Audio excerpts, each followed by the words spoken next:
I'm the answer to your every cry. So illusion for the way behind. I bring to you good news. Ngikubingelele egameni likaJesu kuphi nakuphi lapho ukhona khona.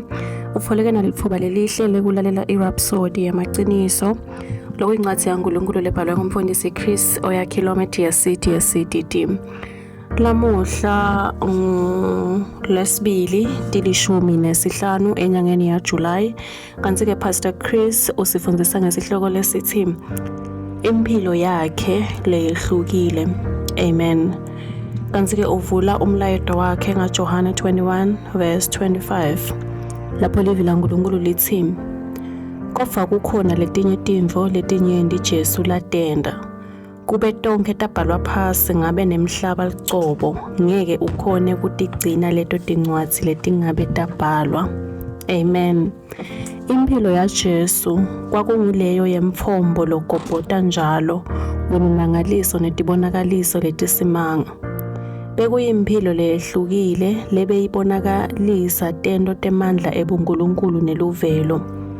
LiBhayibheli liyasivetela lokutsite ngalempilo lemangalisako.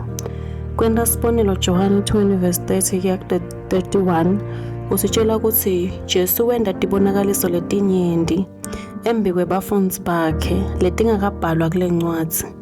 Leti tibhalelwe ukuthi nite ukholwa ukuthi Jesu uMkristu indvodzana yaNkulunkulu nekuthi ngokukholwa kwenu nibe nekuphila ngelibito lakhe.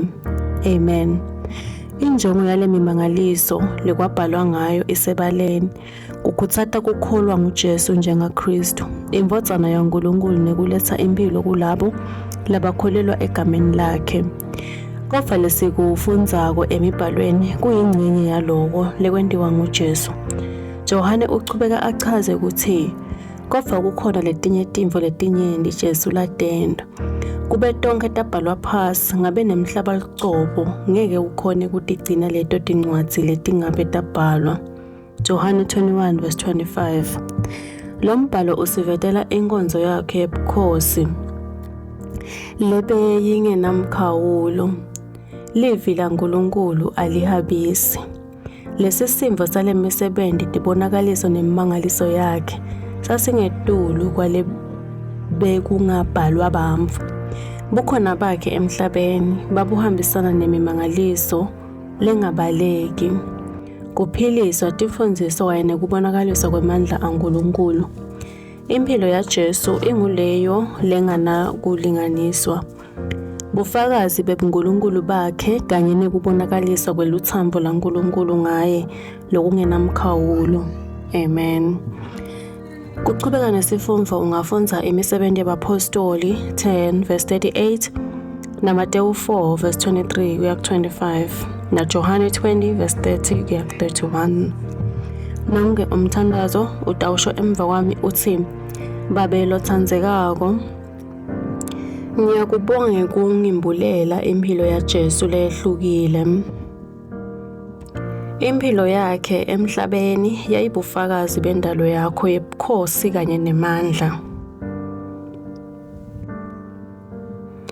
Ngiyabuconza buNkulunkulu bakhe futhi ngipfokotela imisebenti yakhe.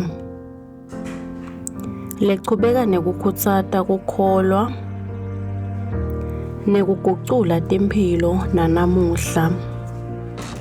Ngoba vele unguye itolo namuhla naphakade. Ngihamba eqinisweni lempilo yakhe yebuNkulunkulu. Ngibonakalisa inkhatimulo yakhe nemandla akhe namuhla. Egameni likaJesu Kristu. Amen. Ngiyathemba ukuthi uyijabulele kakhulu iRhapsody yethu yalamuhla. Siyakumema kwekuthi wende Jesu Kristu inkosi yempilo yakho ngekuthandaza kanje. Nkosi eNkulunkulu. Ngiyakholelwa ngayo yonke inhlitiyo yami enkosini Jesu Kristu. Indvodzana yaNkulunkulu lophilako. Ngiyakholwa wangifela. nekuthi uNkulunkulu wamvusa kulabafile. Ngiyakholwa uyaphila lamuhla. Ngiyavuma ngemlomo wami ukuthi Jesu Kristu uyinkosi yempilo yami.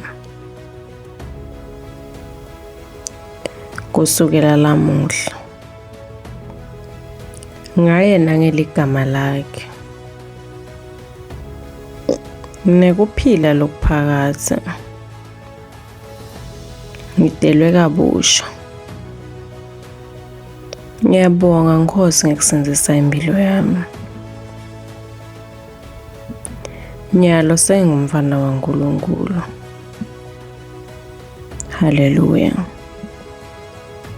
Siyakubongela nyalo sewumfana kaNkulunkulu.